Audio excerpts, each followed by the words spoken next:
Let's just see if he's, yes. Hello, Lasse. Thank you very much for joining us today. We really appreciate. Just for everybody to know, Lasse is in the middle of starting a school term in Lunga School, and he's been incredibly busy, and I'm incredibly appreciative of his time to join us today in these discussions. I really appreciate it, Lasse. Thank you very much. So we are just going to just go straight into his presentation. He's going to present himself, and then we are here to listen to you. Thank you very much. Can you hear me? Yeah. Is my screen, is it shared? Can you see what I do on my screen? Nope. I can only see you. The other presentations, people were sharing their screens. Yeah. And there should be a kind of button at the saying share screen on the Zoom window at the bottom. Yeah, there we go. Is it shared now? Yes. Yeah, now we have. Very good. Fantastic. Thank you. And you can hear me. Yes. Okay.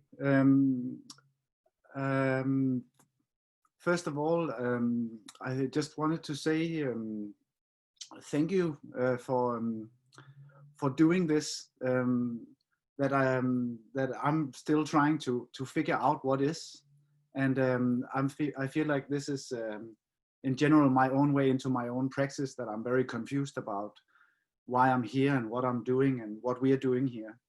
But I'm very honored to be present with so many people from so many beautiful places, sharing their bodies and their communities with people they maybe haven't even met before.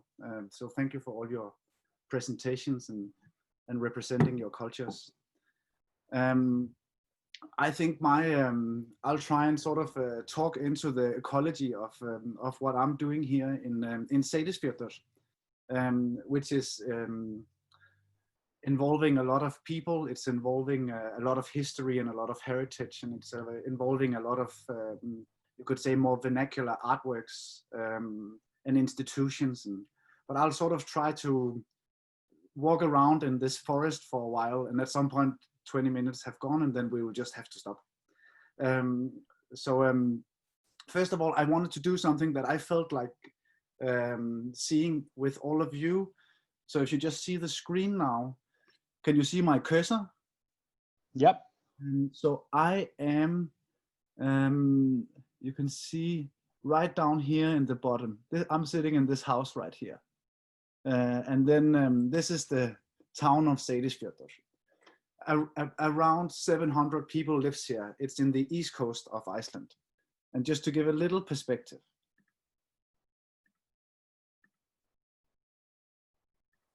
So here we have the fjord. Here we have the other fjords to the south and to the north. And here we have the Northern Sea. Here we have our huge glacier, and you sort of see the highlands of Iceland, and now you can also see the west, and you can see how lonely Iceland is out there in the sea. And then we have this huge wide continent to the west. And here we are. I guess some people are over here, some people are over here, some people are over here, and some people are up here. But that's just a very wild picture for me to imagine that you are all out there. Yeah, so my name is Lasse, and I'm originally from Denmark, but have lived here in Seyðisfjörður, Iceland for about 10 years since I sort of started getting involved with things. And I work you could say, in many different types of fields. The latest years I've been working mainly in the artistic fields, making exhibitions and being a part of artistic institutions. But my praxis is very built through objects and behavior around objects, but it's also very much built through community building. So very concrete, the performative act of community building. And I'm also the institution I'm representing today is the Lunga School, which is an an art school I'll tell you a little bit more about. But in this sort of ecology of Seyðisfjörður art projects, we have like a huge variety of film festivals, of culture houses, of festivals, different types of festivals, of residencies, and also like events and concerts. And it's just in that sense we are sort of many it's like more like a coral reef of projects than the one project with an identity that we can sort of define, because these projects are also going in and out of each other with content and with presence and with funding and with structures and with people and with participants. And one art piece is maybe featuring in 3 of these different institutions throughout a year. So that also means that that we are many people working together on this. So it's almost impossible for me to sit here representing the school without representing all of the other projects as well.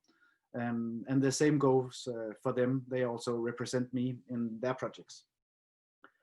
But I thought it would maybe be nice to have a little bit of context of Seyðisfjörður, because this, because why are we here? Like, and to be honest, we don't really know how it happened that we wound it up in Seyðisfjörður. One of the histories that I've noticed that many of you are telling earlier, I've had a few participants participating in the morning that have come in and out of my house, and they were like, we all have this fishing heritage. Like we all, like a lot of these like rural places have like a heritage within fishing. And we were talking a little bit about that it's very inherent apparently in the ruralness of the North, that that it has been evolving at some point within the last 100 years around fishing. And Seyðisfjörður has a similar story that since its foundation 150 years ago, it has been a fishing village, and the Norwegians came here to fish. And until the 80s, Seyðisfjörður has been a fishing town, mainly focused on herring. Then the story I've been told is that then we had a quota law where suddenly the fishing quota was not bound to the fjord anymore. Companies could buy it up and do big fishing. And then they started doing that, and you could say the industrial capitalist progressive system kicked in, and then all of a sudden we lost a lot of fishing. So this whole community and culture that was evolving around fishing disappeared in a few years here, which left this huge vacuum of potential, which in some fjords it was taken over by sport cultures, some other fjords it was taken over by horse culture or farming culture. But in Seyðisfjörður it was very much taken over by artistic culture. People from Reykjavik, the capital here, started moving here because there were cheap housing and there were a lot of empty spaces. So suddenly this colony of artists started inhabiting the town. And this is sort of, you know, I'm a young person coming here 10 years ago, but this is sort of you could say the near future heritage that we are building our cultural activities on as a group here. And then of course there's been iterations of culture happening throughout time. So that also means that this sort of these corals that we are growing in this reef these days has been prepared by many other species that have been fertilizing these grounds, and this creates a little town here of 700 people that are extremely tolerant and extremely speculative when it comes to artistic praxis. So the amount of avant-garde things we are allowed to do in a normalized setting here in Seyðisfjörður is very special. But to focus a little bit on the school, so I'm just going to find it here. So the Lunga School is sort of a project that grew out of a festival that started in the year 2000. And it was very, very beautiful rural story about a mother and a daughter getting into a fight about how boring it was to live here in this town. And the daughter tells the mother, fuck you, I want to move away, it's so boring here. And the mother says, but what can we do to make it into a more interesting place? And then the daughter says, I would only stay here if you made a festival. And then the mother was a punk musician and started calling her friends, and then they made a festival. And then the first year it was 20 people, then it became 50 people, then, and now here, like around 20 years later, it's sort of a festival full of artistic workshops and exhibitions for about 500 people, and then there's concerts for a few thousand, and it happens once a year. And this was also my personal reason to come here 10 years ago. I was invited here to come and make an art installation.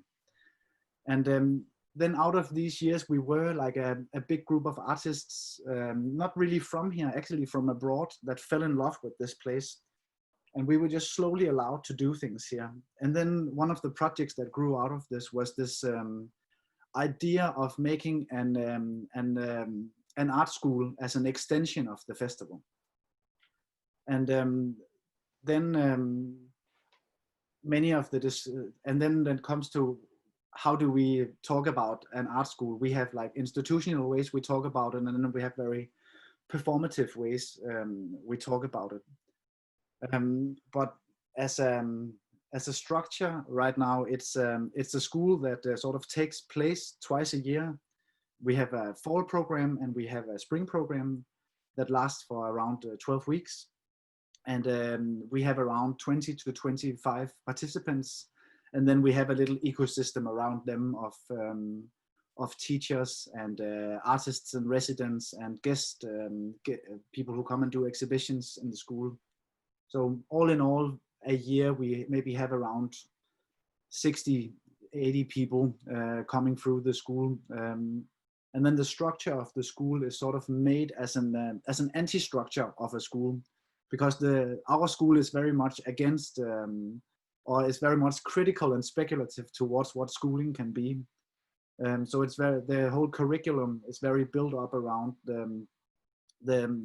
the students who come here, which is not really functioning as students, more like participants.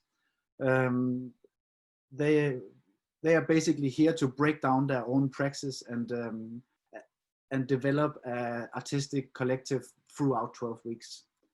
So we build the whole content and curriculum around whatever happens in the school.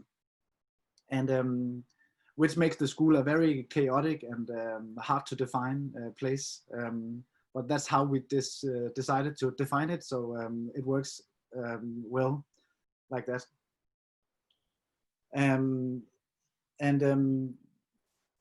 I heard some of you talking a little bit about sort of, you could say one thing is the structure, but also like, so where is the school placed, you could say, in a funding public context of where you are. And our school from the beginning has sort of had this evolution. We've existed for 6 years now, and our evolution was sort of, we started as an art installation. We applied for funding as an art installation. So we were a performative school performing the schoolness of a school. So that also meant that and we didn't have any space, we didn't have any tables or chairs, but everything we made was sort of funded as artistic objects. So it meant every time we needed an office, we would make an exhibition and apply for money to make an office as an exhibition. And that was sort of the first few years of the school, was sort of just performative and artistic structures for how to make a school. And then something started to happen 3 years ago that we sort of, we don't really know how. I think it was because of our network and also because of our structure that we have participants staying here and going through sort of a course. We started to be more associated with what we in the Scandinavian cultures call the folk high schools. That we both have in Finland and in Sweden and in Norway and in Denmark. So I think most of you are sort of familiar with this concept. But we started sort of being associated with this type of informal schooling that was very based on, you could say, vernacular and crafty heritage. And somehow it was fitting the way we were working here in Iceland really well. Of course, we were maybe in a very experimental state of it, but in an art context, we fitted into this box of informal schooling in a very neat way. But the thing was that here in Iceland, even though we are actually a part of what they call the folk high school law in Scandinavia, we didn't have any system for folk high schools here in Iceland. So 3 years ago, there was no, you couldn't apply to become a folk high school. We didn't have any folk high schools. So we for some weird reason, we set out to write the Icelandic law for folk high schools. So we made this little union with a bunch of Icelandic people and some lawyers and all these things, and then we got involved with the, you could say, with the Nordic Union for Folk High Schools, and together with all these people, we crafted a proposal for a law in Iceland for making folk high schools. And then we had, I guess the irony is that it was two Danish guys who ended up writing it, but it was with the participation of many people who had more, you could say, sensibility and feelings towards Icelandic culture. So we tried to modify this idea of learning into Icelandic praxis. And then after some years of lobbying, the fantastic thing happened last spring in 2019, that the law was passed through Parliament in Iceland, which in this case means that it was voted through. So now Iceland, they have folk high schools like they have the opportunity, the legal opportunity for folk high schools in the same way as we have in Denmark, Norway, Sweden, and Finland. And then the second question was then, so how does it then work? Like who can apply? How do they apply? What are the rules? So we just, 1 month ago, we finished you could say the formal first contract for a folk high school in Iceland, which is being processed now in the government. But technically we are a folk high school now. So this sort of started with like a bunch of weird projects, became a more formal art installation of schooling, and then it went through 10 programs, and throughout this thing it grew into be the first folk high school in Iceland in this new folk high school system. So this is this is where you are meeting me today, with this sort of new reality of us being a folk high school, and being a part of sort of creating being a part of creating that story, what it's going to mean in the future to be an informal folk high school in Iceland. And that also means that our group here, it's just been me and a Danish guy called Jonathan and a bunch of local people in charge of this program for many years. But now we've become like a little bit a bigger group. We got a new director, an Icelandic wonderful woman who's in charge of the school now. And then we sort of we stepped into more the role of doing the content of the school, which we were more working with in the beginning. So right now I'm literally today I'm starting the fall program. I have 20 people coming throughout these days, and then we're going to start up this this process of, you could say, the more performative part of doing a school. I know I have very much content and very short time, so I'm also gonna somehow in the chat or somewhere send you a bunch of links to the school and the projects around the school, so you can check things out. And one thing you can also follow in there is these more elaborate performative writings about the schoolness of a school. We have a very long manifesto and graphic scores for our programs, and And then also, for example, the teachings at our school is sort of, we invite, these are some of the artists coming this fall, and we just invite a variety of writers and musicians and visual artists and performance artists, and like from literally all fields, and they come, and then we sort of give them the school to subject their practice into. So that means they're not coming with something they want to teach. We more offer them the school as a form to do their art into. So that means that our teachings are more like exhibitions than they are like classroom situations. And that also means that we are also more, in the sense of the school, we are more like working artists, but also curators of other artists. We sort of just put into this coral reef of that we also call a school. And then sort of, I guess many of you also know that even though you have a museum, you also end up being a venue, and you also end up being a place for poetry. You end up being so many other things than what you're called. So we are also a culture house, and we are also a venue for music and film, and we are also reading discussions about theory. So in that sense, the school in reality is a very chaotic being in many ways.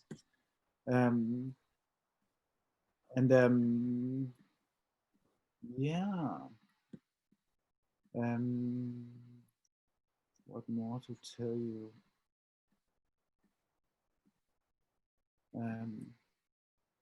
Actually, I thought about just before I wanted to call you that I wanted to show you this little video here. It's we asked some of our participants at some point to put some words into what the school was, and I think it you can see the whole. This is like a performance lecture from New York that I did together with Jonathan, and then we declared to our students at the point that we would be proxies for them to communicate the school as they wanted, and but it's more to show you sort of the performativeness of how to define a school, and let's see if it works with the sound. This school is to be approached as a performative praxis. It is also a fully functioning school. That, in this case, is the same thing. The school is a composition in which teaching and learning becomes performative practice, performed by all. The performance of the school is called 84. 84 is 84 days. 84 days is 12 weeks. 20 people meet in a town of 650 people on the east coast of Iceland and make a school for 84 days. 84 has soon happened 10 times. That's 840 days. That's a lot of days. A school is only there when a school is there. When it's not there, it is unclear where it is. And that's fine. A school begins when people arrive.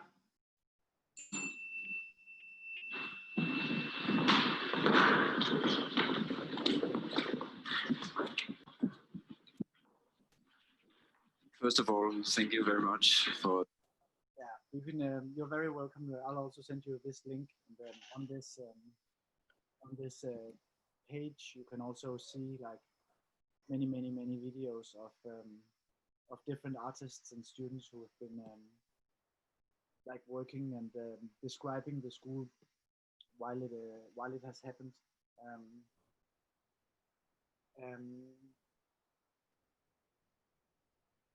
Maybe to talk a little bit into sort of, you could say, some of the more like what's going to happen in the future with the school, and I guess the future seems very present these days, because as all of you, we're used to isolation and segregation, but everything is a little bit different now, especially with this sort of you could say hyperized global situation through various pandemics and elections and things going on. It seems, I guess that's also why it feels especially sincere meeting people from other places these days, because yeah, it seems like it's more important than ever to do cultural exchange. We of course imagine the school still being able to be a place that will serve the people who wants to be a part of it, and be an experimental place for how to talk about things, how to define terminologies about contemporary times, but also where we can the ones who are willing and interested can experiment with what it means being a school, and experiment what it means being an art school in particular. And then of course one of our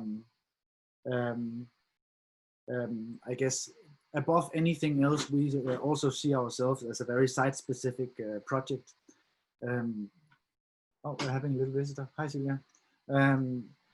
So above all else, we are an art school in Seyðisfjörður, for Seyðisfjörður, and with Seyðisfjörður. So we are also very committed to develop with and in this town as the coral reef that it is.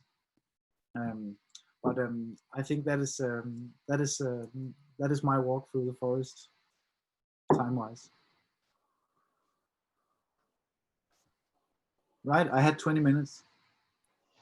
Thank you.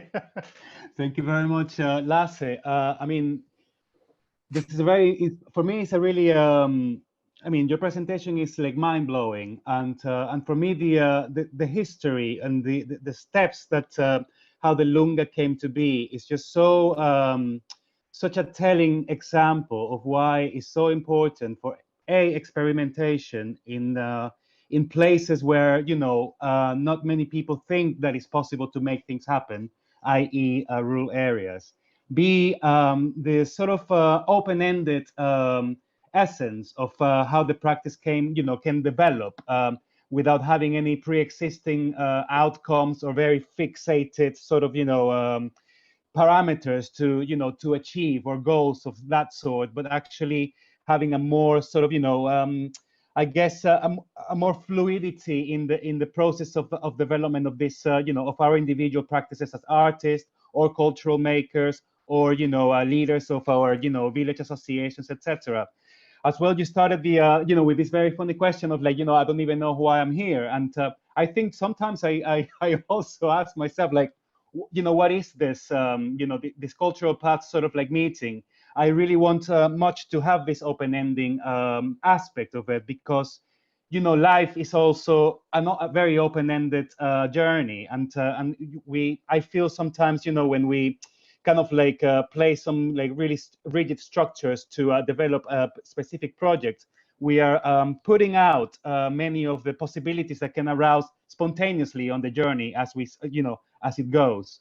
And for me, it's a really I mean, Lunga School is I got to know your place through a common friend in Sweden, in a kind of very random journey in actually in Morocco, who he told me about you.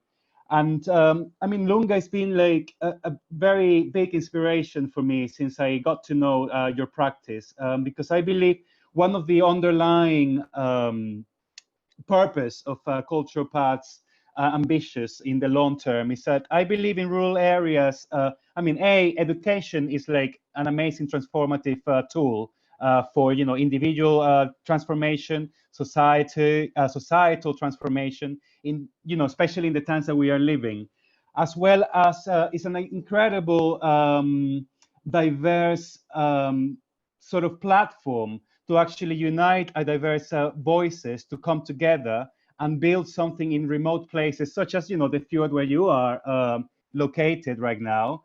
And for me, it's like, I mean, I cannot say thank you enough to you to actually share with you your experience, because I'm sure with a few or a lot of the participants here today, your presentation will be very inspiring indeed. And some of the points that you have been speaking about are things that are, for me, very important to put in the conversation of how this network can evolve. And so thank you very much again, Lasse. It really makes me so happy to hear how successful this whole journey in your case has been. And I wish, for everybody here listening, that it's been as inspiring as for me it has been so far. So if everyone has any questions to Lasse, please do so right now, either from the Rovaniemi folk in Irvas or here in the Zoom chat. And then we can, go into further conversations.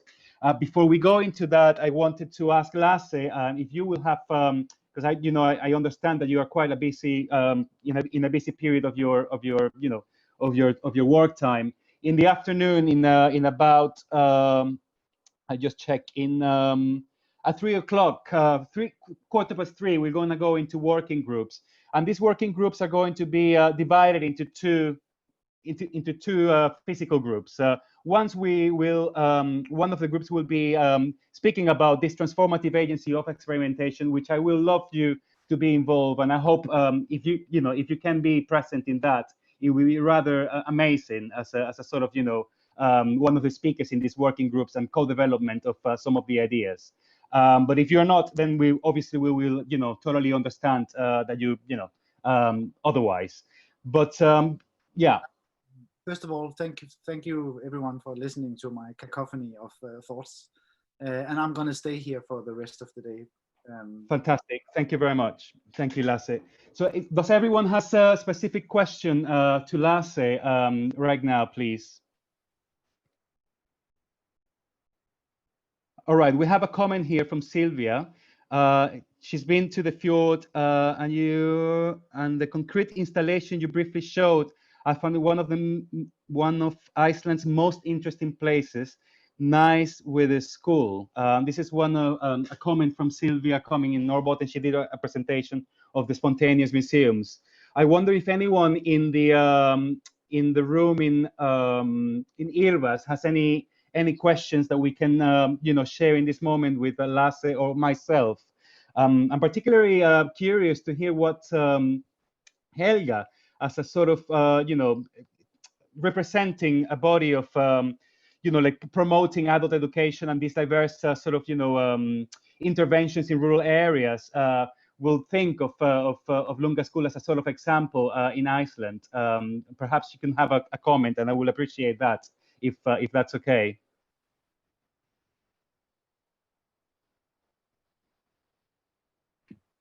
Yes, I can maybe sit here. Yeah, thank you so much. That was very interesting. Actually, we have this kind of communities in Finland also. Around Turku, for example, there is one place where these artistic people started to live together closer, and they started to build their houses there. It's a very open community for all kinds of activities. But yeah, I think what we were just discussing here in the back in this room is that in Finland we have these spaces,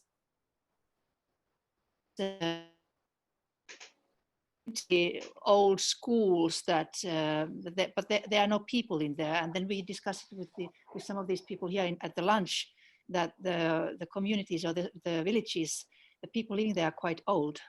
And how do we?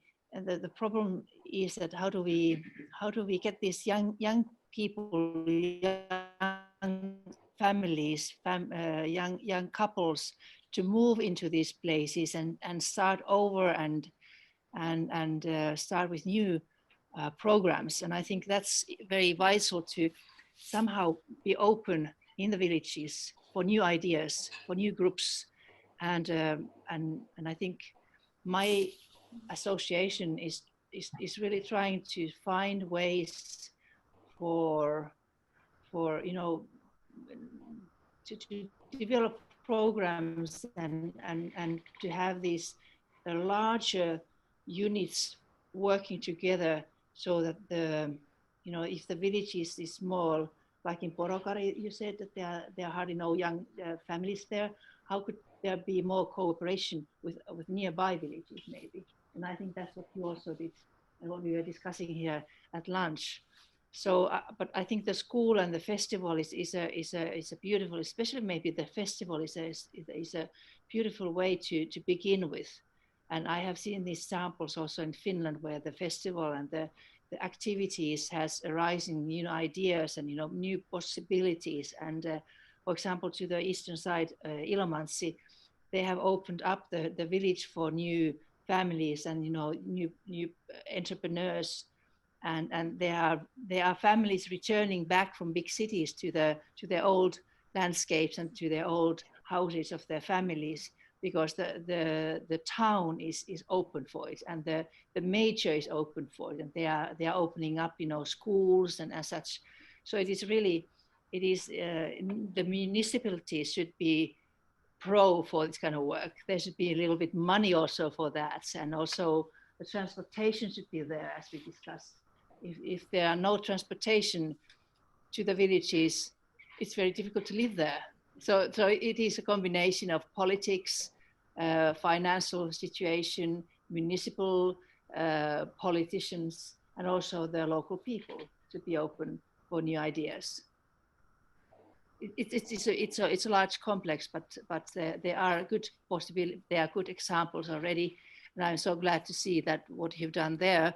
And I'd love to come and visit you in Iceland. Thank you. Thank you. Thank you very much for your kind answer. And again, just to refer back to your presentation, Lasse, I mean, it is astonishing that, like out of this, let's say, innocent and modest artistic intervention as a sort of performance back 6 years ago, you just like put this seed into a unbelievable journey of like development that, now you basically are like influencing on a national scale the school curriculum, and I mean in essence, which is amazing. And so like we must never underestimate the power of art and the power of creativity and open-ending initiatives. And again, I can't be I can't refer it enough to just say Lunga is just such an amazing example of like the power of these practices, especially in rural areas. We have also a question from Leila Deer from London. She's a great artist, a friend of mine who's joined us today. She's asking, are local craft and traditions explored at Lunga, or is it mostly contemporary practice? And this is for Lasse.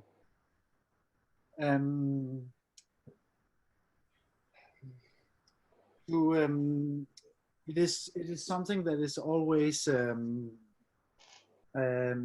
I wouldn't say that in the school part of all these projects, it's not something that is in like a strong DNA of our work here, because we really base our work on the arriving artists' praxis.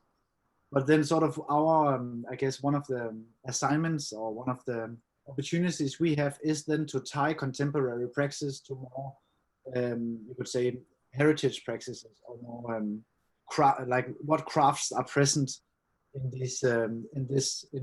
this fjord, and that also to a contemporary extent, like what is still possible. For example, we have an old 5 years ago we had an old wool factory here, where it was still possible to go and spin wool.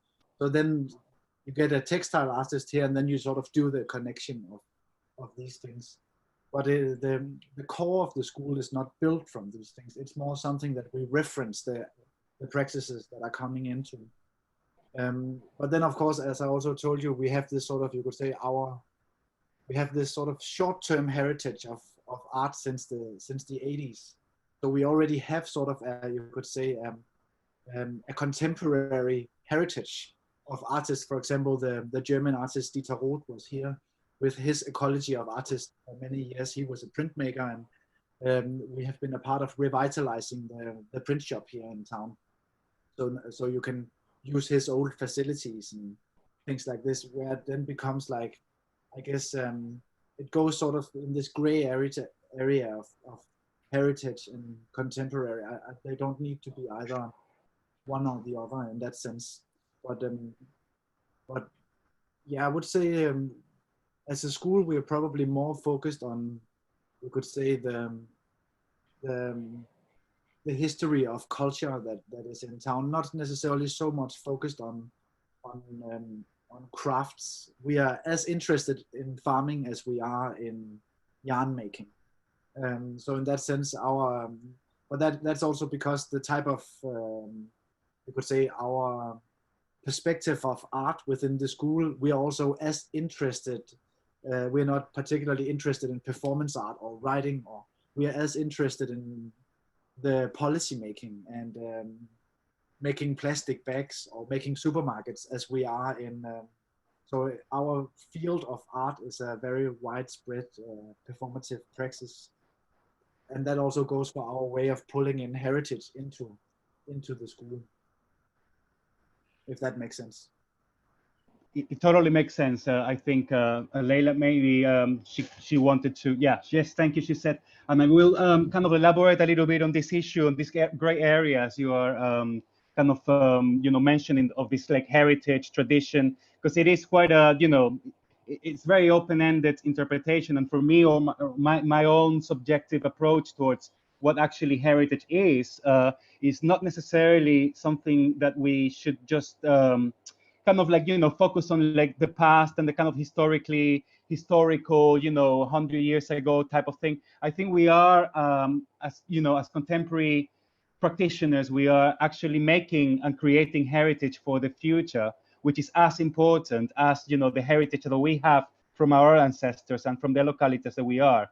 And so we must, in my opinion, and this is a very personal point of view, we should be really also kind of like focusing on that sort of heritage making as we speak, because it's a very important legacy that we will, hopefully be, we will be preserving time, because we are making it as we speak, and craft, etc. It's kind of all very open, and I think it's also important not to try to box anymore any of these practices, because the less we box it, the more sort of opportunity and sort of, field of action we have, and more spontaneity in the trajectory of whatever project or whatever initiative we are, making today. So thank you again. Any other questions, please? May I ask another question? It seems like, for example, in these rooms, we are more or less spontaneous workers. We are volunteer workers. What about there in Iceland, in Lunga School and the community there? You are artists, as I can tell, at least somehow. Where do you get the income? How do you support your family, and how does it work really there? I think there's as many answers to this as there are artists here. But I think one thing that really works for us as a group, as I told you in the beginning, in that sense, we are so many people representing each other in different ways here. And our sense of, you could almost say, structural kinship within our projects are really, really high, which is something I think is possible because it has to be like that. But it's also possible because of you could say, the ruralness and the size of this place. So Celia, for example, who's lying down here and listening to this conversation, she's the leader of the culture house here. And we don't need 2 projectors. We just need 1 projector. And sometimes her project gets money and sometimes my project gets money. So there is, for example, all these projects, they also have their own economies.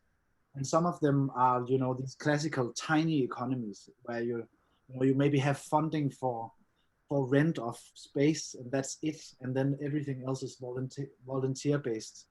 And then we have a project like ours where we are fully funded by the state now. So we only apply for additional funding from, you could say, local, very local collaborators, regional collaborators, and then international collaborators when we want to develop our project. So in that sense, and then we have the culture house, which Celia is representing, where they are also funded by, to some extent, the town, to some extent, their own projects. And then inside that project, they have a light art festival hidden somewhere that also has its own economy. So it is also all these different types of economies. And then also at the school, for example, we have a few years ago, for example, we got a factory that we have renovated. And of course, we are using it as a school, but throughout the year, we maybe also have maybe 30, 40 different artists just working there randomly without paying rent. So in that sense, there is sort of these sub-economies to the bigger economies. And then I also think something that is very special here. I don't know how it is in all your small places, but we are also in the sort of culture, art, coral reef. We are very intertwined with all these local workspaces, you know, people working for the ferry, people working for the tourism, people working in the hospital, people working in the little swimming pool we have here. So in that sense, the whole, you could say, work ecology of this town is very intertwined with the art and culture economy. So some people, like, I've been lucky for some years now to be, you could say, I get paid for the work I do with the school here. But other people, they are maybe working at the hospital, and then they get a free workspace in our factory, and then they sort of sustain their praxis through these things. So in that sense, we have all scales of establishment fishes living in this little reef. Yeah. If that Thank you. Yeah, great. That definitely makes sense. I think you have answered that question. I hope Helga agrees with that. But now I think, I mean, I would love to kind of extend this amazing conversation with that we are having right now, according, you know, in regards to Lunga and the topics that we are speaking. But we kind of have to move on a little bit because we have a bit of a, you know, not tight schedule, but, you know, we're very flexible. But I think we should move on now to the next presentation, which will be to Bjorn, and then we, as you know, again, we will have more time in the working groups to kind of like have more discussions, etc., and more detailed sort of questions in the next session. But I think we're gonna go now and give the space to Bjorn from Norway to give us his, you know, his perspective on things. Thank you very much, Lasse, again. Hello. Hello, Bjorn. Welcome. Thank you very much for being here with us. Thank you. Thank you. This is very exciting. So I'm going to talk a bit about Vinegar Kunst, and we are very much in the beginning of defining who and what we are. Now, let's see, get this working.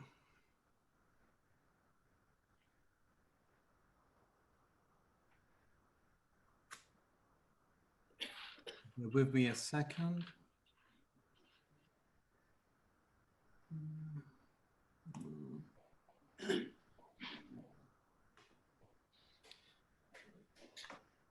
So I'm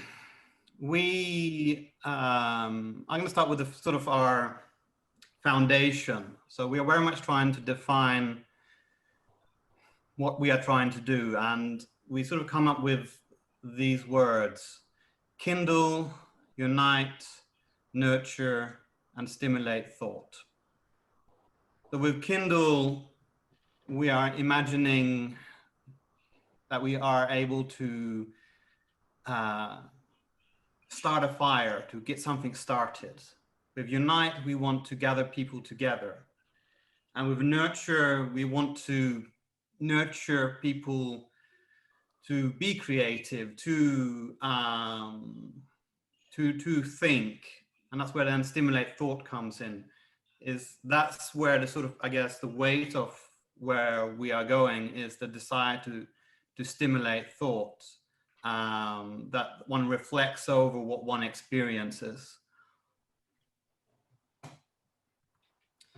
And then we're trying to figure out how are we going to go about to try and achieve this.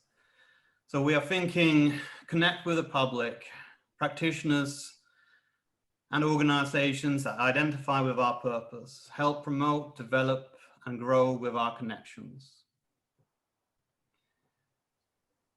And create public platforms for exploring new ways of communication and interaction away from mainstream culture to allow free flow of different perspectives, taking risks by visiting new grounds and not conforming to preconceived ideas. Democratize and decentralize art. Create public spaces for dialogue, residencies, workshops, events, and art.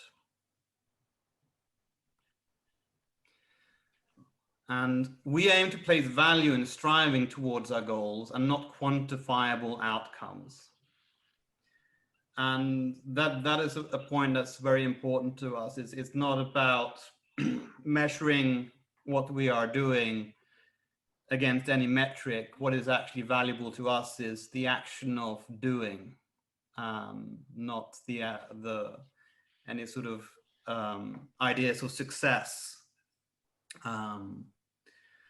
Failure probably is more important to us than success is. So a little bit about who we are. So Vennegaard Kunst is located on a farm on the west coast of Norway, probably the furthest west by land that you can get, looking out into the North Sea. My father is the owner of the farm. Originally, he was a sailor who went to sea when he was 15 and then came back to manage the farm. And I am the oldest son, so according to Norwegian, I'm considered odelsgutt. And we are my sister, Jessica, and she is a service designer working in Oslo. And my wife, Julia, she has worked as a fashion professor in the United States for the last 5 years. And previously, before that, she's worked in different fashion houses in London. And my cousin, Anita Eide, who is a painter and artist. And my mum, who is a nurse and helps out. So that's who we are. This. And originally it was started as an international performance art festival in 2015, where we invited about 10 different performance artists to come and create artwork on the farm and over a 2-day period. So this is some pictures from that. Here we have Nigel Rolfe.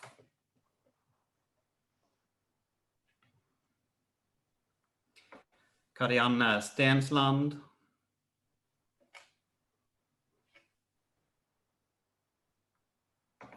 Katri Kainulainen and Maximilian Latva from Finland. John Court from the UK but lives in Finland. Kurt Johansen from Norway.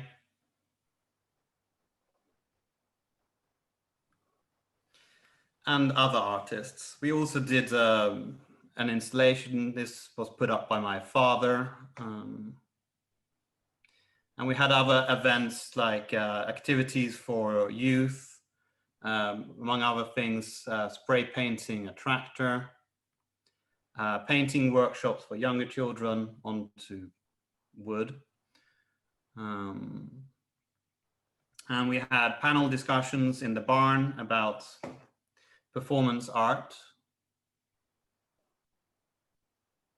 And here we see Erik and Claire Blundell-Jones, Kurt, Vincent, and the last person is covered by the pictures. So I can't actually see who that is. And then this is the barn that we had created as a space where we were projecting performance art videos and an information space. and had an exhibition of artwork by children done in the school. They had a question about what they imagined performance art to be, and they tried to paint that.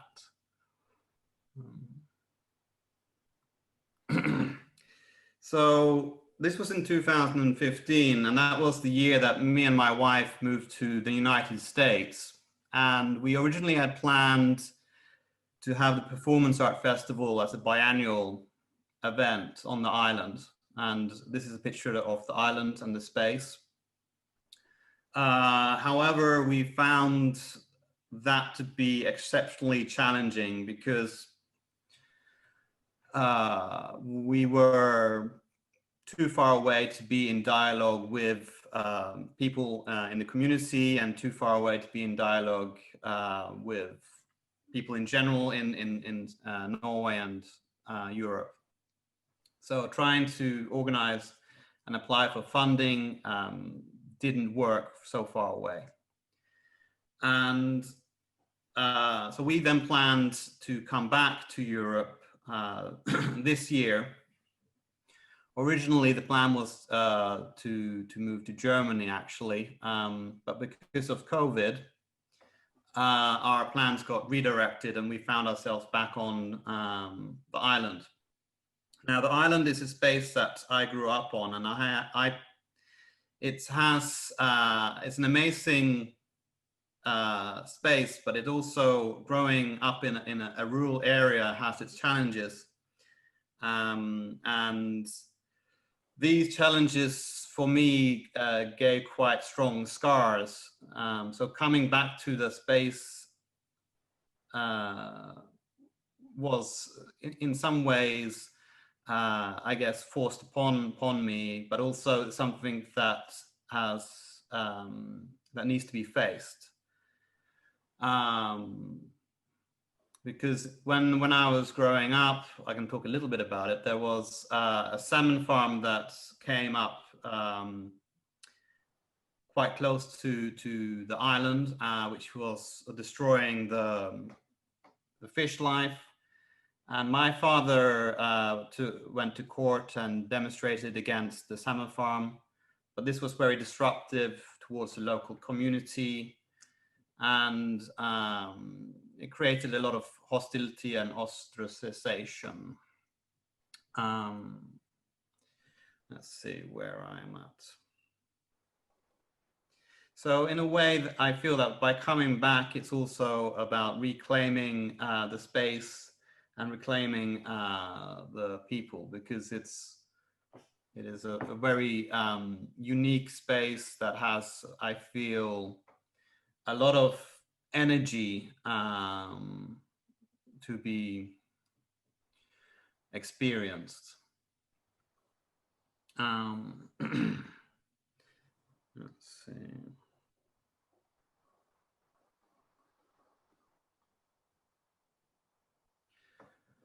So we have a whole bunch of plans and ideas that we are developing, and we are rethinking what Venugård-kunst is. So as I said to begin with, originally we imagined it as a performance art festival. And now we are redefining and rethinking what it can be. So we are thinking about, like, in the region, to hold workshops and to hold different events. And the things that we already started doing in the time that we returned here, we returned to the island in June this year. So we started holding workshops. My wife is doing a workshop that she's titled Redesign. In short, it's taking old t-shirts and giving them new life.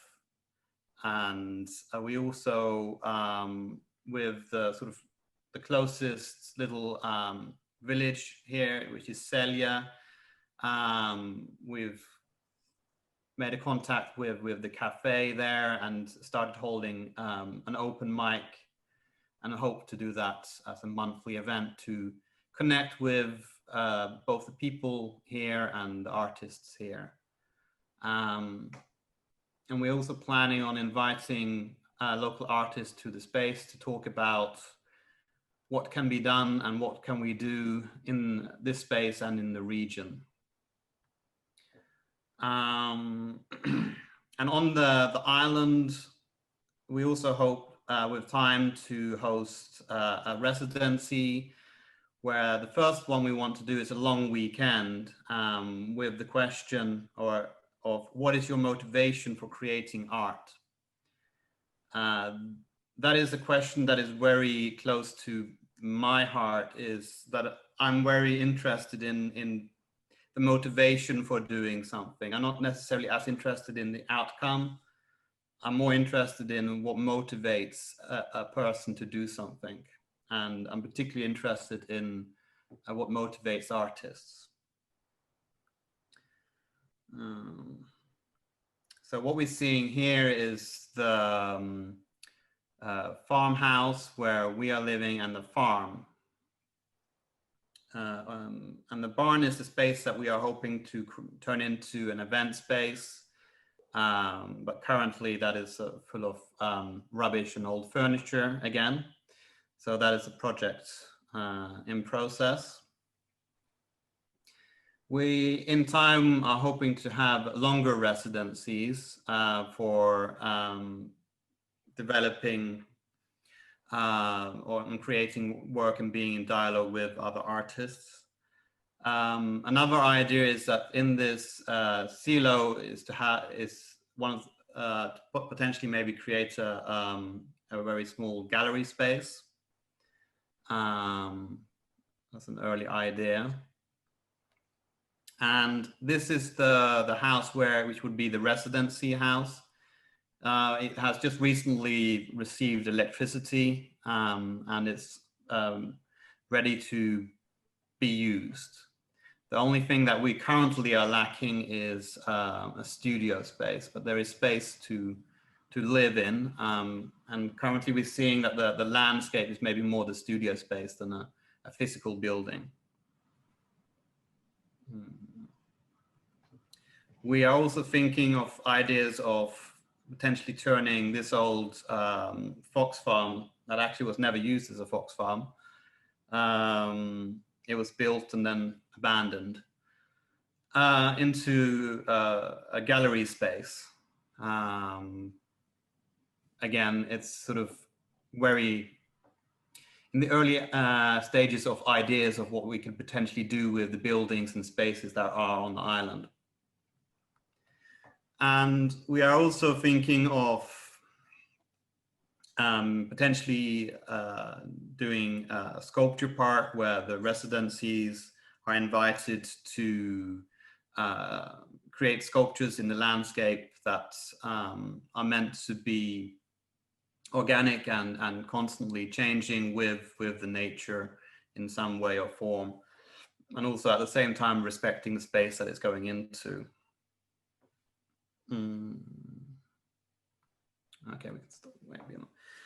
And I guess the sort of the challenges that we are facing is that we are sort of finding, like in the sort of very early stages of developing what we are and who we are and where we are going, are managing sort of energy levels and time and figuring out funding and support from the local communities. But ultimately, we feel that we'll be doing it in small steps, and we'll see where things take us. I haven't spoken so much about myself. So I'm an artist, mainly educated in photography, but developed more towards performance art. But I also work with music, video, drawing, sound, writing. I'm very interested in defining what I'm doing and why I'm doing it. So I'm in the process of writing a very big manifesto about the point of it all, I guess. And in some ways, the importance of creating art that nobody wants, seemingly wants at least, the importance of the action of doing rather than the action of achieving specific goals.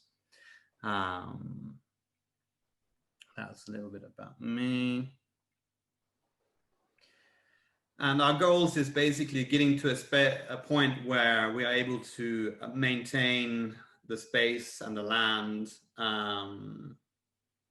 and to enable us to continue to fulfill the purpose of Kindle Unite and stimulate thought, which becomes Kunst.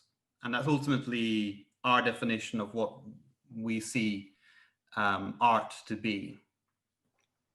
Because Kunst is Norwegian word for art.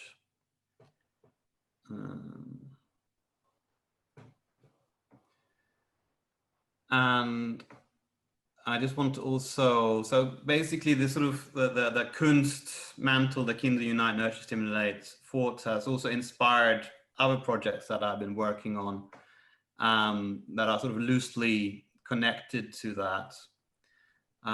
So for example, Kunstspace, which is an online project where artists respond to each other's work. The artists who takes part in the project believe they are honest, have an independent voice, and are trying to give to humanity. That's the sort of criteria for taking part. So it leaves the individual up to themselves if they can fulfill that criteria, and that it's not us who define it, I guess, in some way. And then when we was in America, we did an event that we used the Kunst in. So in a space in the US, we came across an amazing building in Atlanta that was a sort of Southern Gothic building, which was called 368 Ponce. And it was an art space where artists were living and creating work, and it was like walking into a vortex, because you would walk through Atlanta and then suddenly you would come across this space, and it was very trippy to walk into because it's radically different to everything that was around it. Unfortunately, the owner of the space has now been forced to sell it, so that's a space that no longer exists. And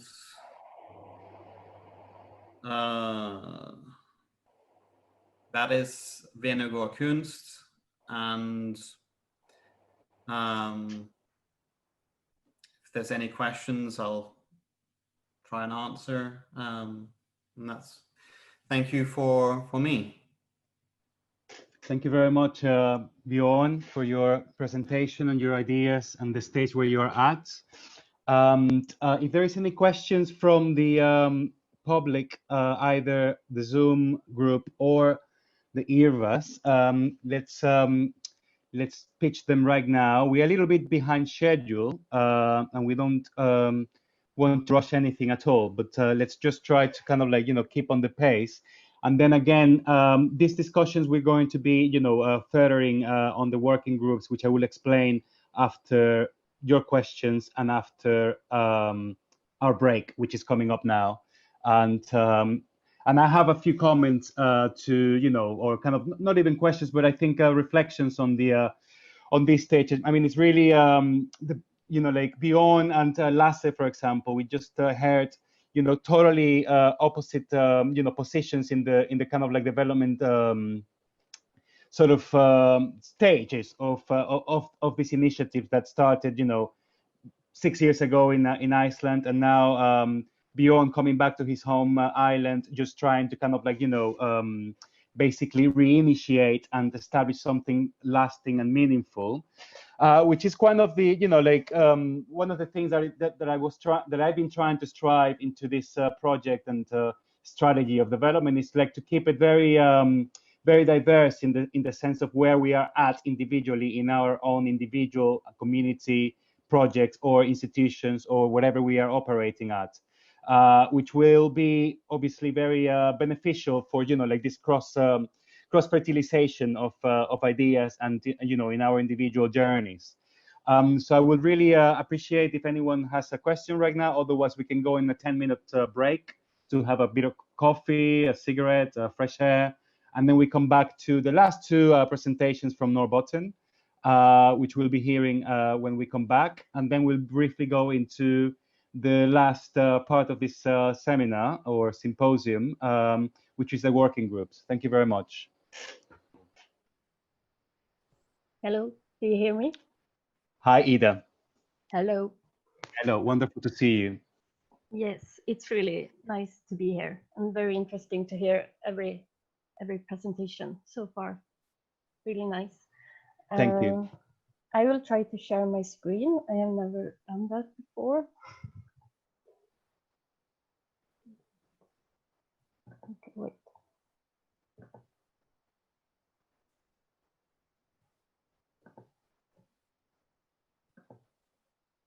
So, can you see it? Yes. Good. Then I'm doing like this. Huh.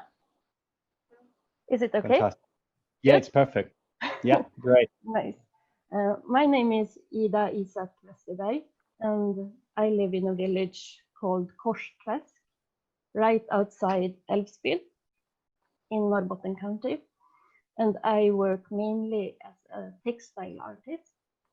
My main field is hand weaving, but I also do embroidery and a bit of sewing. And I also have a teacher's degree, so I do a lot of workshops within the textile area as well. And I am using traditional weaving techniques, and I am always trying to find new and unconventional ways of using them. And by doing so, I'm trying to break the norms and the rules in weaving, because there are quite a narrow field, especially in Sweden, about how to use these traditional techniques. And to give you a presentation of me and my practice, I'm going to show you some of the projects I work with right now, because I'm quite, my focus is in the practice and not so much in the theory and thinking. So I'm going to show you what I work with. In 2016, I started to work with the question, what is queer space? Because as a queer person, I always have a queer perspective in my projects. And after the mass shooting at the Queer Latinx Club in Orlando, Florida, I wanted to raise awareness of the importance of safe queer spaces. I asked in different groups in social media what other people thought a queer space was and should be. And then I started to interpret their answers in my textile pieces. And now I'm going to show you some of the interpretations. This is the answer, a bubble that can feel like another world. That is a picture of a landscape you get when you look through a soap bubble, and with the movement and colors of the northern light. So I used the soap bubble as a bubble and worked around that. And on the back side of this Ria rug, you can also see a queer anarchist flag, because I wanted to give it one more dimension that you can't see with your eyes at first. And another answer was a big no to all the other crap outside the queer space. And then I did this curtain that's 2 × 2 meters, and it just says no in Swedish. Very large, very big. But I also wanted to have a yes to the no. Because if you say no to something, you have to say yes to something else, right? And then I use the answer an escape from the everyday life that I don't always get along with. And this is made out of old tablecloth and applications, and the applications will continue to fill the area for every exhibition it's in. And the title of this curtain is Paradise on Earth, and it represents a growing queer paradise. And I also work a lot with symbols. So if you don't know the queer symbols, this is a beautiful landscape. But if you know that the beaver is a symbol for certain lesbian things, and the bear is a symbol for a gay community. So it has this double way of seeing it that I really like to work with. And this is just 3 of the pieces, but I have done some more. But I also work with it parallel to other projects. And last weekend, I worked with it at a workshop on Luleå Pride, where we started to build a queer space that is going to be a public art piece in a school library. And the participants got to make whichever queer room they wanted on old sheets. And this is one of the pictures I'm going to show you. And this one. And this one. It's not done yet. There are 2 sheets more that will be filled. And we're working on it right now to make it happen. And now I'm going to talk about another project. It's called Myths and Realities, a Lesbian Odyssey. And the 12th of September, a project finished that I had been a part of for a year. It was a mentoring program where queer artists mentored queer youth within the 5 northern regions in Sweden, making art. And for a year, I had the luxury to be a mentor and to follow 4 queer young people in their life and in their art making. I had textile and collage workshops with them. We went to a ceramics class together and to concert and to different places in nature. And we had monthly group sessions on Skype for a year. And through art, the queer community across 5 northern regions in Sweden got stronger, and it all ended with a big exhibition in Norrbotten's museum, which Sylvia also mentioned. And everyone got a lot of new friends, and the community got really, really strong. So every time they see each other at the Pride Festival or on the streets, they always know that they have someone to connect with. And I also had to make a piece to this exhibition, and my piece is a blanket with chia nuts. It represents the rivers and the streams in the northern part of Sweden.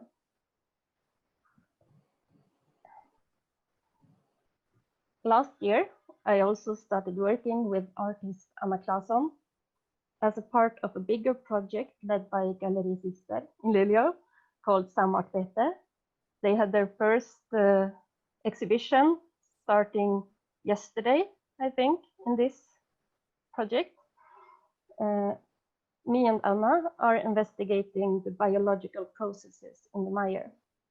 By having the mire as a third co-worker, we are studying how to work dependent on nature instead of exploiting it. Anna is working with photography and I am working with textiles. And this will be presented in Luleå in February at Galleri Syster. And the mire is really interesting because it has so many layers. As a place, it is known to be dangerous and unreliable, and at the same time, it has multi-purposes when it comes to the climate. The forestry companies have no use for them and has been trying to tame them for as long as there has been forestry and agriculture. In a way, the Meyer breaks all norms and human expectations in how land should behave and be used, and I find that uplifting and exciting.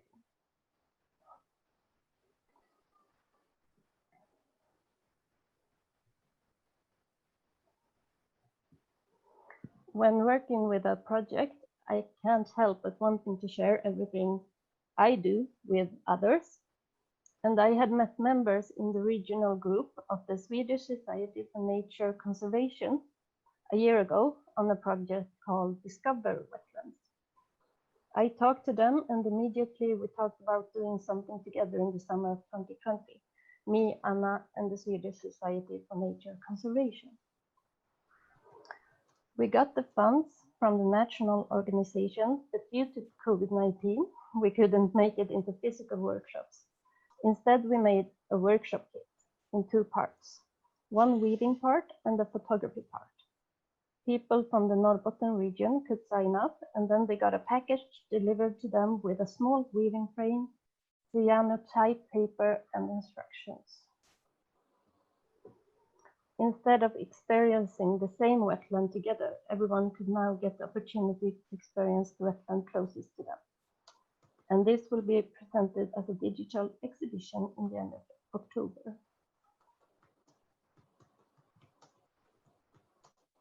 This spring, I also got invited to be a part of the project Environmental Sustainability, Explorations into Possible Futures. I wanted to explore the Meyers even in this project. It's really important for the climate that we preserve all wetlands, and I have come to love this kind of environment a lot this past year.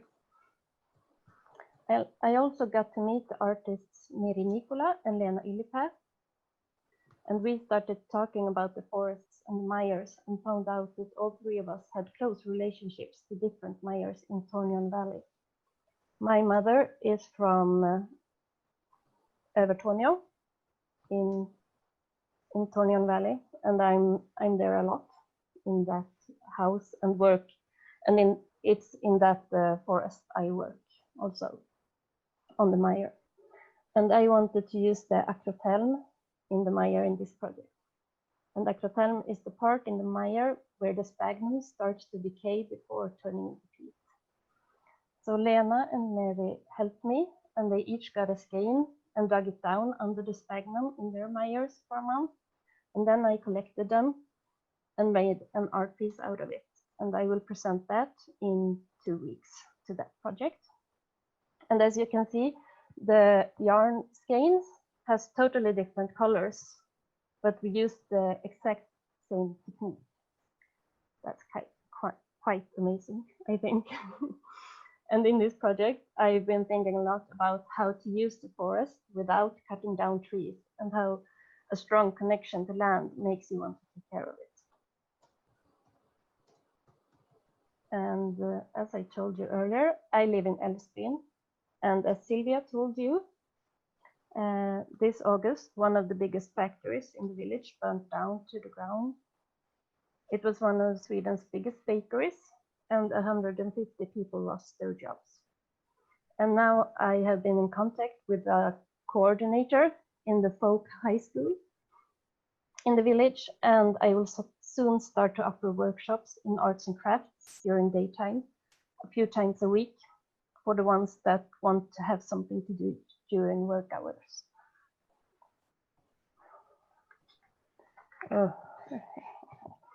I have held workshops in bundle dyeing, weaving, and in mending clothes, and I want to share the knowledge that I got. For me, in my art history, it's important to create queer spaces, spaces for craft, and to keep a close relation to the nature that surrounds me. And doing this presentation, I have gotten aware that I always work with people in one way or another. If I'm alone in a project, I always drag a lot of people into it anyway. And in the future, I want to look more into the term queer ecology and work towards community outside the cities, to be connected and to create. that was all I had. I work with a lot of projects at the same time, and I think it's really hard to talk about them without just talking about them. So that's what I did. Thank you very much, Ida. Thanks very much for your wonderful conversation presentation. And just wanted to point out, you know, like one of the most exciting things for me to invite Ida to work with us is the fact that her day practice is very diverse in the sense that you are working with very relevant current issues, both on a global and rural context. You know, gender issues, environmental issues, crafts, and the question of, you know, like where craft goes and what craft is. And I think your voice will be a very relevant one in the context of the development of these initiatives that we will try to develop over the next months in the context of, you know, village development and initiatives that we will be discussing in the working groups. So thank you very much, Ida. Thank you. Thank you. Then, Mala, I'm going to ask, yeah, we have in chat, Irina. Yeah, any questions, please, from any of the Zoom or the folk reunited in IRVAS, please, before we go into the next presentation.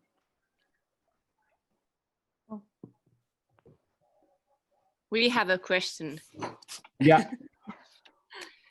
Hejsan Ida, Kristina heter jag. Hej.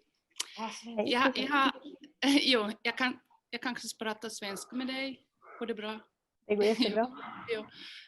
Jag tänkte fråga, när du jobbar på murmarkerna till exempel med konst och allt det här, har du någon typ av tema när du börjar jobba tillsammans med någon, eller har du hur du liksom får idéerna till allt detta som du har gjort? Var hittar du dem, eller har du flera personer som är involverade på din konst och allt det här? I will answer in English so everyone can understand. Okay. I got the question is how I get the ideas to the projects, like in the Meyer, for example. And I don't know, they come to me in different ways. The Meyer I started to think about a lot when I moved back home from Stockholm, because they are almost everywhere and they are quite exciting in a lot of different ways. In Swedish, you can also call it våtmark, and when you say wetlands, and it can be a lot of things. In Swedish, it's also quite it can also be quite a queer space in some ways, because it's so, you can't really put one word to describe it because you need to use a lot. And that me and Anna found very interesting when we wanted to do this project. And then it just spiraled from there. Then every project leads to another idea that I need to do, and then I need to do it. So they just feed each other in some way.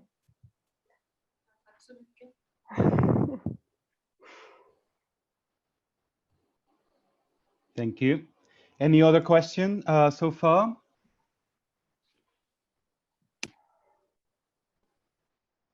I'm not very, I don't speak English a lot, so I'm trying my best to be understood. You're doing really well, and I think we're all understanding quite well. Thank you very much. Yeah, I think we're in the same boat, a lot of us. Yeah, we are all in the same boat, I think, or I hope. So let's let's wrap up now, and we're gonna go into the next brief presentation from a duo, or actually a collective, the Nordic Collective, who are based in Norrbotten, part of them. And I'm going to just pass the screen time for either Tom or Thomas or Annie. I'm not sure who are both who of the two of you are going to speak, or maybe both of you. So thank you very much for joining us, and we are ready for your presentation. Thank you. Thank you. I will also try to share the screen here. Desktop.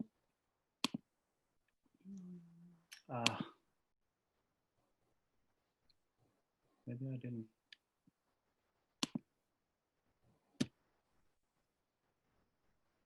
Share computer. I'm not sure I can. The share screen bottom should be the one on the bottom in a green folder. Yeah. Yeah, but my preference is in the computer doesn't allow it. So I see. we start another computer maybe. But then. Sorry. No worry. It's okay. It's okay. It's technology for you. I can start to talk. Yes. And you can start to.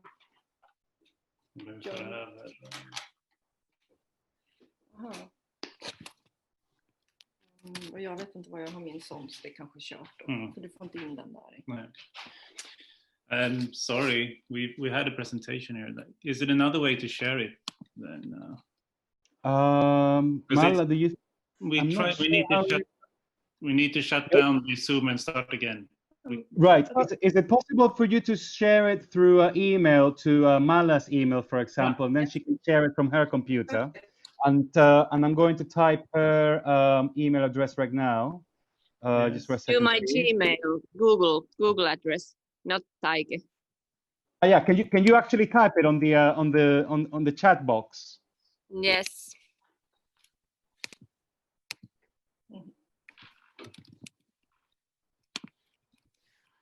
I also had this sharing problem first, but then I clicked allow to everything, so yeah.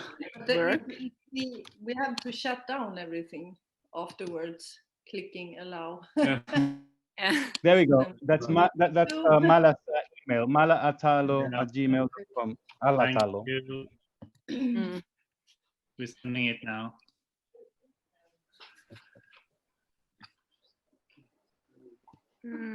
I think because if we are in lack of time, maybe we just start and the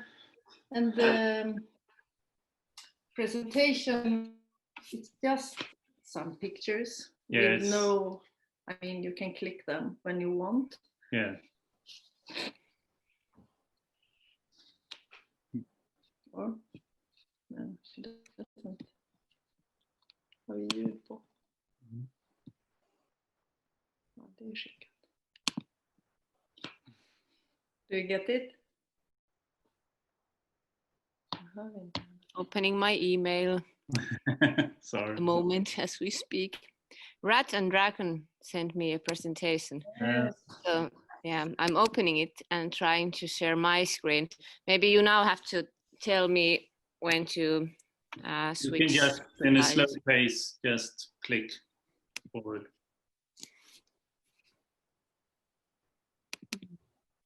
Perfect. Now, there we are. Thank you very much. So, are we okay? Yeah. Yeah, it's just I'm not maybe that fluent with. Maybe have you downloaded it? Yeah. Did I download it?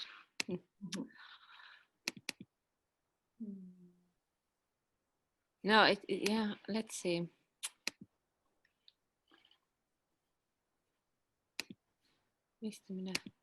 I open it, but you download it in the top right corner, I think. Top right corner. Let's see. Vi har ju den också med.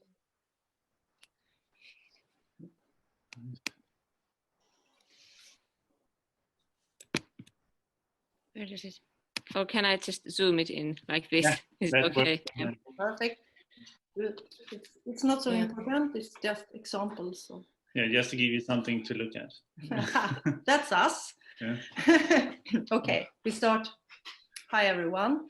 We are first so sorry we can't take part of the whole day. We just have daycare now, 1 hour for our son. But we are here now, and we will talk about our collective art project using landscape. It focuses on mining industry in north of Sweden, and we will talk about how we use art for approaching a specific place. And we are Thomas Örn, Anja Örn, and Fanny Karinasdotter, who couldn't join today.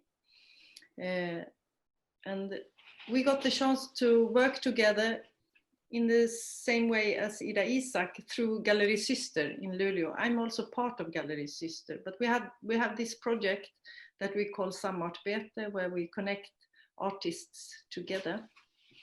And in the beginning, the first year we did that project, we connected ourselves with other artists. And then I chose Thomas and Fanny to work with, because we found out earlier that we have similar thoughts and ideas about places. So then we started our project in 2015, 16 maybe? 16. And to focus our work, we decided to work with one single place and to stay put and let the place become a projection site for our questions. Since we all live in the north of Sweden, Umeå and Luleå, we are very much affected by the extraction of the different resources. And you can just let some pictures go. We felt that since Kiruna is relatively much talked about, we were interested in understanding all other places in north of Sweden, all the other mines. We therefore chose Aitik to go to and for investigation.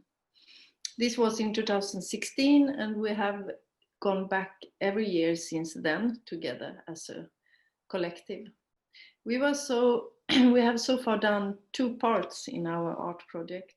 Part 1, which we called Att använda landskap, using landscapes, and part 2, En plats försvinnande, a place disappearing. So I will first talk about using landscapes. It's an investigation of the Aitik open pit copper mine in Sakkajärvi. The piece is a 3-channel video installation, and the work collects voices connected to the mine in various ways.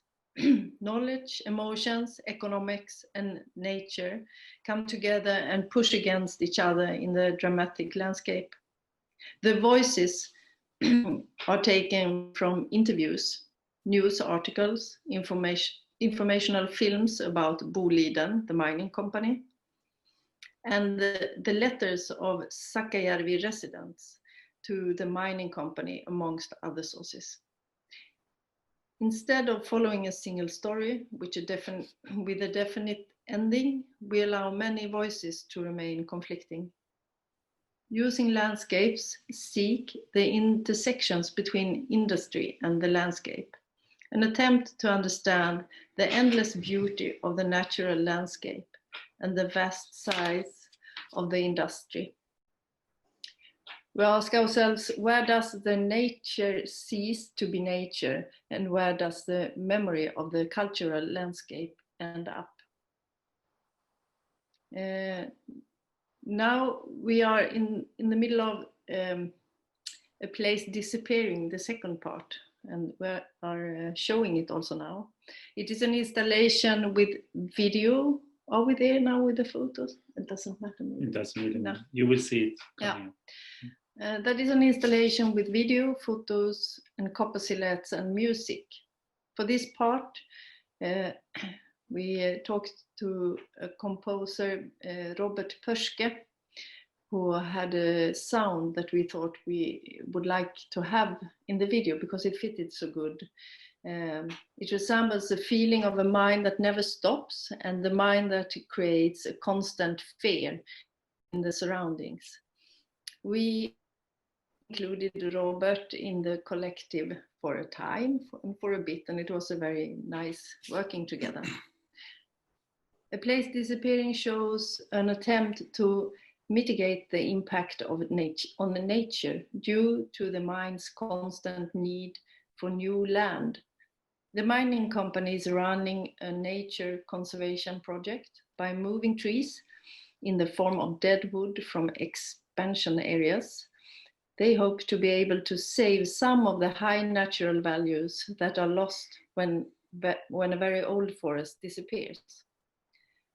We follow the trees to a new forest and document the site and the researchers from the Swedish University of Agricultural Sciences based in Umeå as they examine microorganisms and collect insects from those woods.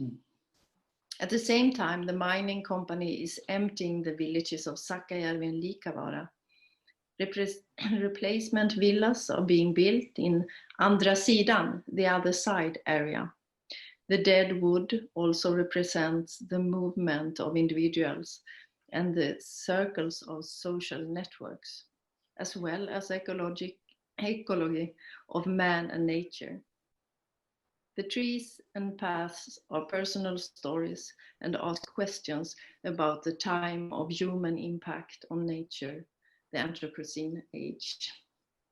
You have to tell me if you want to have a specific slide. And just slide through. If you slide through the next part, you will. I can tell you that what you see is the mine. So we circle around the mine basically to seek the intersections between nature and industry. It's also an attempt to try to understand the big size of this industry. It's very large. It's the size of Stockholm, basically. Wow. So it's quite hard to just grasp the sheer size of it. So it's also an attempt to capture that. And you also see some installations view from how it's been presented. And this is the second part of disappearing, where we work with also copper silhouettes a bit more and photographs. And the copper silhouettes, they are the footprint of the dead wood that has been moved. So we transferred the footprint of the dead wood to copper silhouettes, basically, to try to get a feeling of the forest and then the woods. One thing, the process that we use is that we try to work slow and repetitive. So every year we return to Sakajärvi. And one part usually takes 2 years to make, because the first year we are there just collecting material and trying to grasp where are we going now. And the second year we focus a bit more. It has been important for us to give the place and people that time to understand and have time to react to our way of seeing and interpreting their place. So working slow has become part of our collective artistic process. We are interested in how the mind feels for people and the animals and the landscape. So working slow has become a way for us to tap into that understanding a little bit, in a way through our own bodies and experiences. And we have really come to love this place now. Now, experiencing a place just a couple of days a year are still short, but by returning annually and seeing and talking about the same thing again and again complements the first romantic excitement that you usually get when you come to a place, and it gives you more nuances. And we also noticed that slowness in our work is a kind of resistance to the fast economy that the mind represents. Therefore, we're also sure to convey the slowness of the works and our own thinking about what is happening.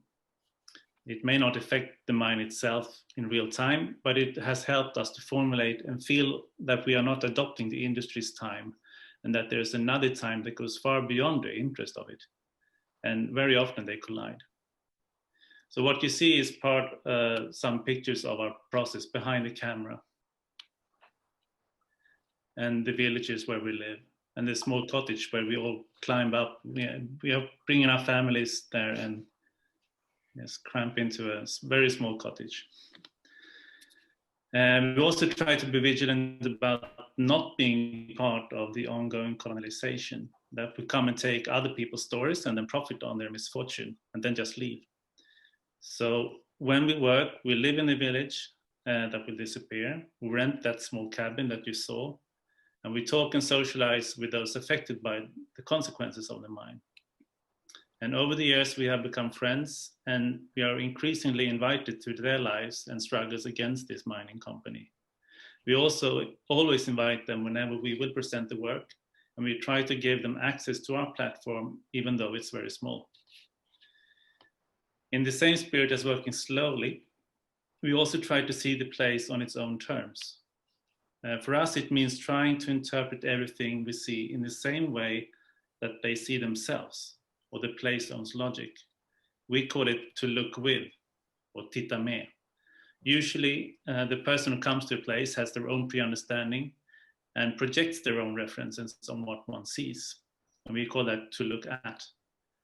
Now, these terms or these views are partly derived from social anthropology method that uses concepts of emic and ethic.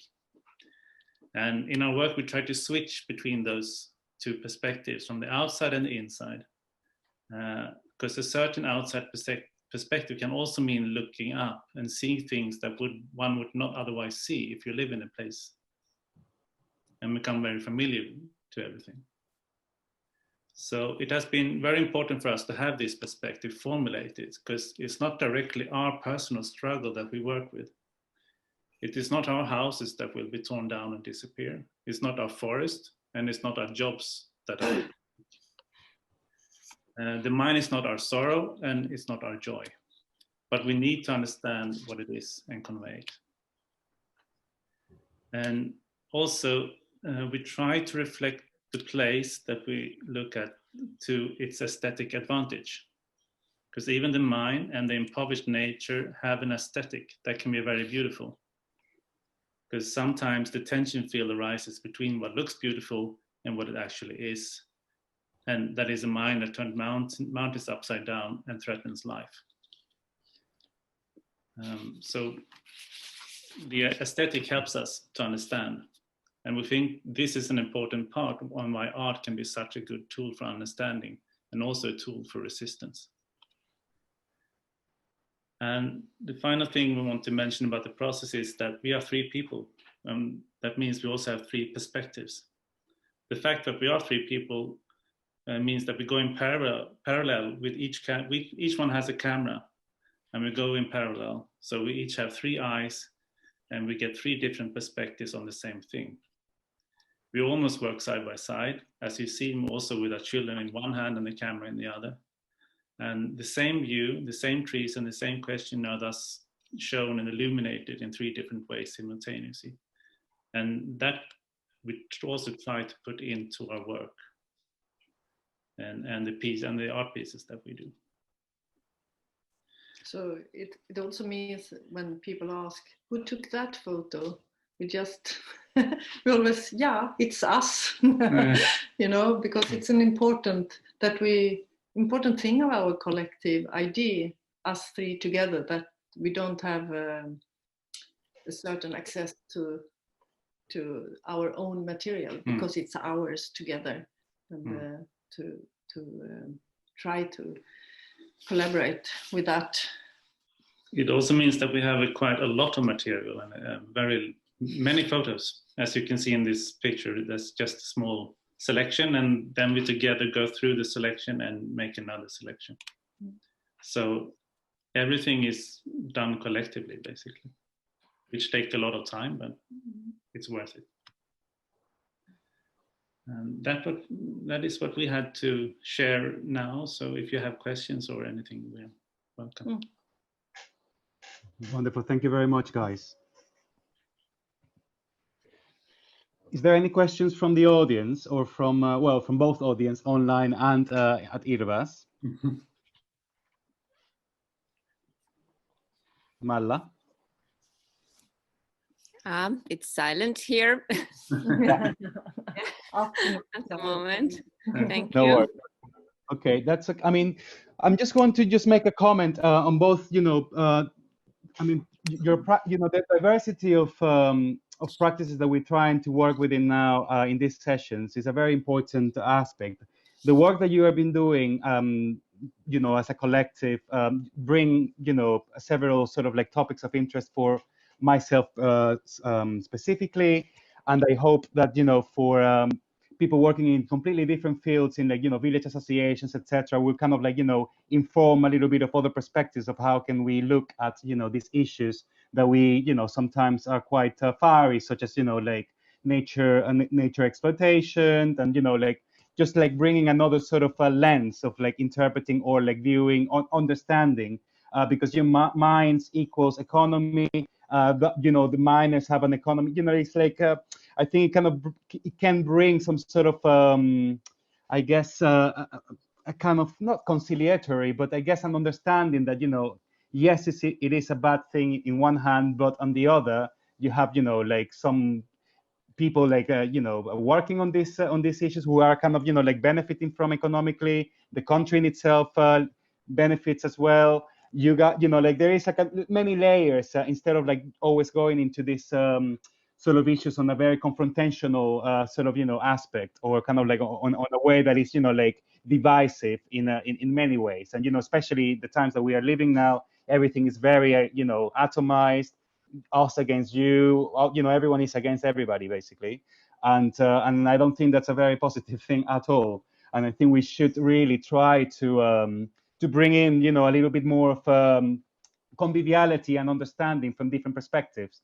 of from the other side, what is the benefit of these other people who are actually working in the mines and who are benefiting from the mines, etc., etc. The aesthetic values, like there is so many things that we could speak about, but for the purpose of this, session, I'm sure we're all getting a little bit tired by now. I mean, it's been a very long day, and I want to go into, what we're calling the working groups, which are basically extensions of the conversations, and kind of like, I prepared sort of, forms for everybody to work a little bit more interactively and try to sort of annotate and visualize the reasons why perhaps we are all here. What are we interested in perhaps achieving in working collaboratively in a network such as Cultural Paths, from an individual perspective, etc. I mean, again, I'm going to stress the point that bringing together the diversity of practices, from contemporary art practice such as yours to village association people who are trying to do their work on their field, academic perspectives such as Sylvia's presentation, more kind of like independent institutions such as Lunga, which are in a very in a very advanced sort of stage of development of their own sort of field of work, and beyond, who is kind of like trying to figure out how to move forward with his with his propositions in for his particular case.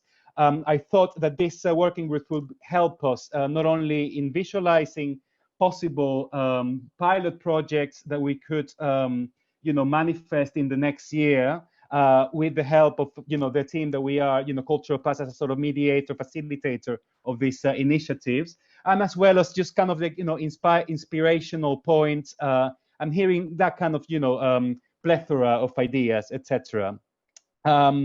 This is the first meeting, an event that we have made as a Cultural Paths network, and we know that like the main purpose is really to hear, as we have heard everyone's some of the presentations, and also hearing like the synergies that we can create in between all of us, and hear propositions that we can put into germination to manifest again as pilot projects in 2021.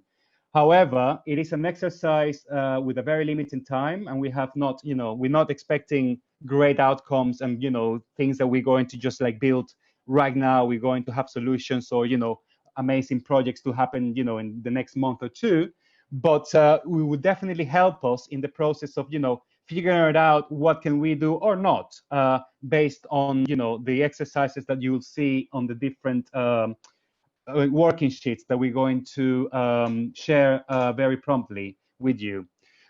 We are going to divide groups into two groups.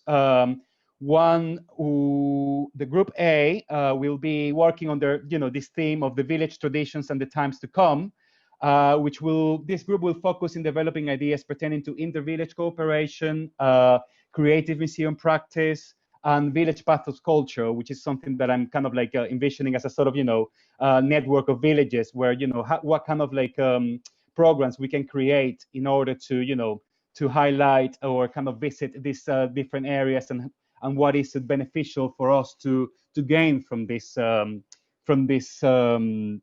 initiatives. And